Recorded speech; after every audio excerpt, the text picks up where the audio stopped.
يا شهر البركات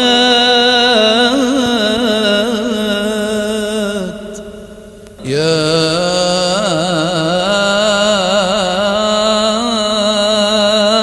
رمضان.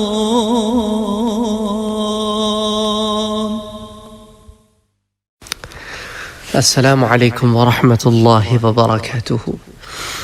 کافی دنوں سے، میں یوں کہوں کہ کافی مہینوں سے یہ سوال آ رہا ہے، لیکن اس کی طرف میں نظر نہیں کر سکا. اور چونکہ رمضان المبارک میں اب یہ سوالات آ رہے ہیں اور ان کی زیادتی آ رہی ہے، تو اب یہ امر ایسا ہے کہ اب یہ توجہ چاہتا ہے. سوال کیا ہے؟ سوال یہ ہے کہ میں مشت زنی سے اپنے آپ کو کیسے روکوں، میسٹربیشن جس کو آپ کہتے ہیں. یعنی کہ اتنی زیادہ یہ احساسات حاوی ہو رہے ہیں کہ کنٹرول نہیں ہوتا. زیادہ تر ینگ لڑکے یہی کہتے ہیں کہ 20-21 سال عمر ہے، 25 سال عمر ہے، 30 سال عمر ہے، اس میں کوئی عمر کی قید نہیں ہے. یہ ایک بیماری ہے، نفسیاتی بیماری ہے. اور جب اس نفسیاتی بیماری میں کا انسان شکار ہو جاتا ہے تو اس سے نکلنے کا ایک پروسیس ہے. کسی کے پاس کوئی جادوئی چھڑی تو ہے نہیں کہ سارا سال آپ مشت زنی کرتے رہیں اور ایک دم آ کے آپ اس پہ بریک لگا دیں، کیونکہ وہ ایک آپ نے اپنے آپ کو اس چیز کا عادی بنایا ہے، تو اس کو چھوڑنے میں ایک پروسیس لگے گا. تو یہ بات ہمیں ذہن میں رکھنی چاہیے کہ کسی کے پاس کوئی جادوئی چھڑی یہاں پر موجود نہیں ہے کہ اس نے بس یوں پھیرا اور آپ کی وہ مسئلہ حل ہو گیا. اب جس طرح ہم نے اپنے آپ کو کئی سالوں ایک بگاڑ میں ڈالا ہے، اسی طرح ایک تھوڑا سا ٹائم لگے گا سدھار کے لیے بھی. تو چند ایک چیزیں دیکھ لیتے ہیں ضمن میں کہ دراصل اگر آپ علماء کی اصطلاح میں دیکھیں تو وہ اس گناہ کو ایک بیماری بھی کہتے ہیں، کہ یہ ایک بیماری ہے کہ جس میں انسان جو ہے وہ ایسا لگ جاتا ہے کہ اس سے نکلنا جو ہے وہ بڑا مشکل ہوتا ہے. یہاں تک کہ رمضان میں جو روزے ہیں ان کا تو مقصد ہی آپ کو اپنی شہوت پر کنٹرول کرنا ہے، تو بڑا مشکل ہوتا ہے. لوگ کہتے ہیں جی شہوت پہ کنٹرول نہیں ہوتا ہمیں، اور بس روزہ افطار کے بعد کچھ لوگ اس طرح کی چیزیں کر لیتے ہیں رات کے موقع پر، یا اللہ بچائے کچھ لوگ تو مسائل نہیں جانتے، وہ تو روزے کی حالت میں بھی کر لیتے ہیں، تو ان پر تو جو ہے پھر وہ روزہ ساقط ہو جاتا ہے، ختم ہو جاتا ہے. پھر وہ روزہ دوبارہ رکھنا ہوگا آپ کو. اس کے اوپر وہ حد نہیں ہوگی جو میاں بیوی کے مجامعت کی حد ہوتی ہے. اس میں تو 60 دن کے متواتر روزے ہیں. اگر میاں بیوی آپس میں حالت روزے میں مل لیں تو اس کے اوپر تو 60 دن کے متواتر روزے ہیں دونوں پر. اور بھی کچھ تفصیلات ہیں اگر نہ رکھ سکتے ہوں تو.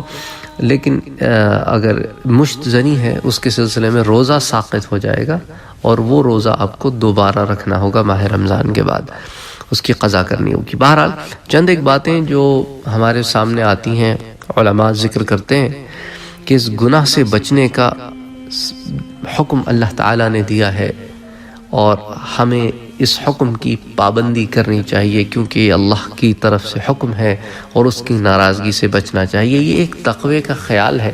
بعض دفعہ لوگ تقوی میں اس مقام پر نہیں پہنچ پاتے کہ سارا وقت اللہ کے حکم کی پاسداری رکھنے کا خیال رہے اور اللہ کی ناراضی سے بچنے کا خیال رہے.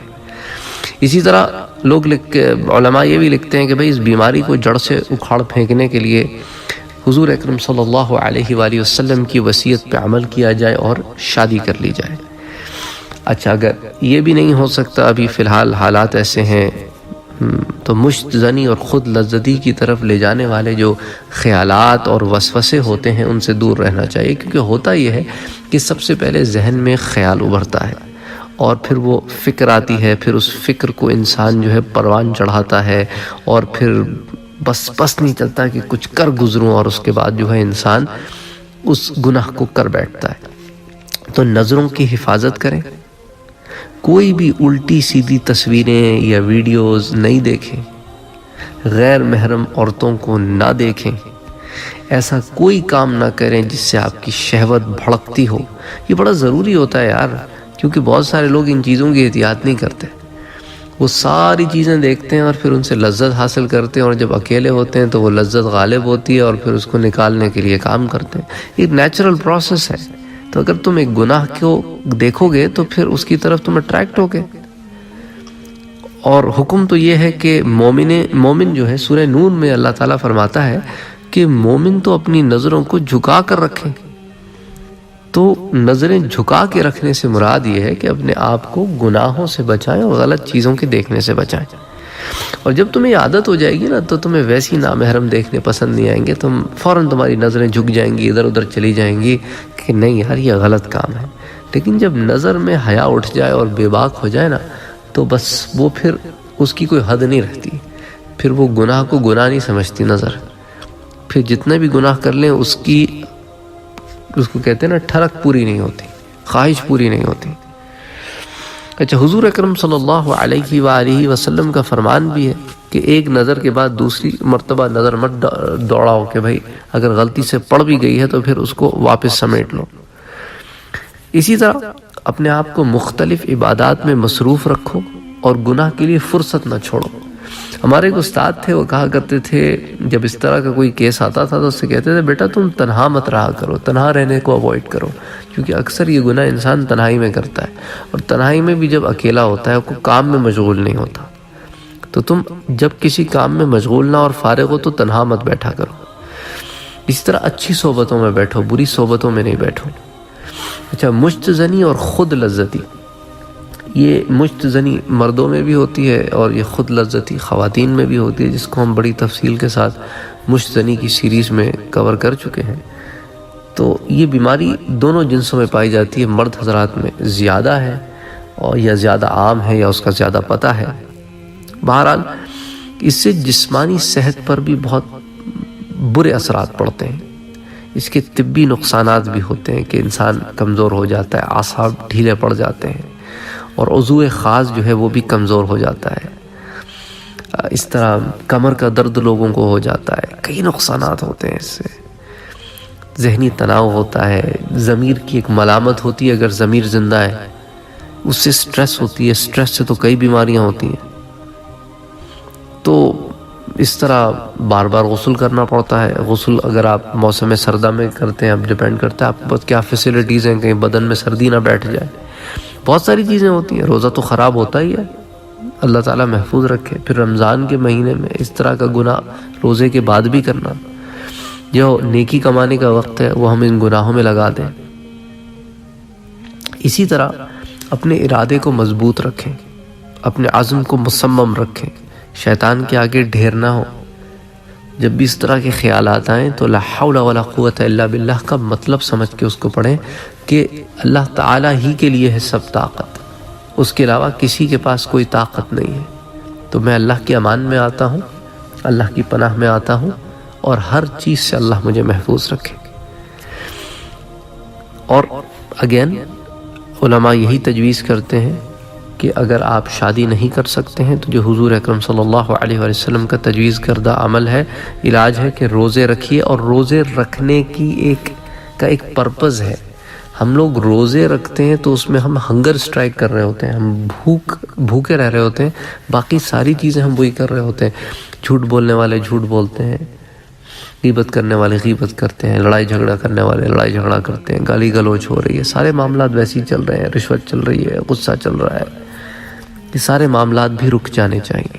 ایک روزے کی روح ہے, اس کا خیال رکھنا چاہیے.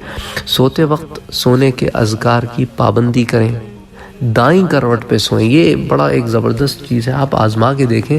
آپ بائیں کروٹ پہ سوتے ہیں نا تو شہوت غالب آتی ہے, آپ دائیں کروٹ پہ سوئیں گے نا تو شہوت غالب نہیں آنے پاتی, کیونکہ آپ دل کے اوپر اتنا دل جو ہے نا وہ دوسری طرف مائل ہوتا ہے, اچھائی کی طرف مائل ہوتا ہے. تو دائیں کروٹ سونے کی عادت ڈالیں. منہ کے بل اوندھے بھی مت لیٹیں.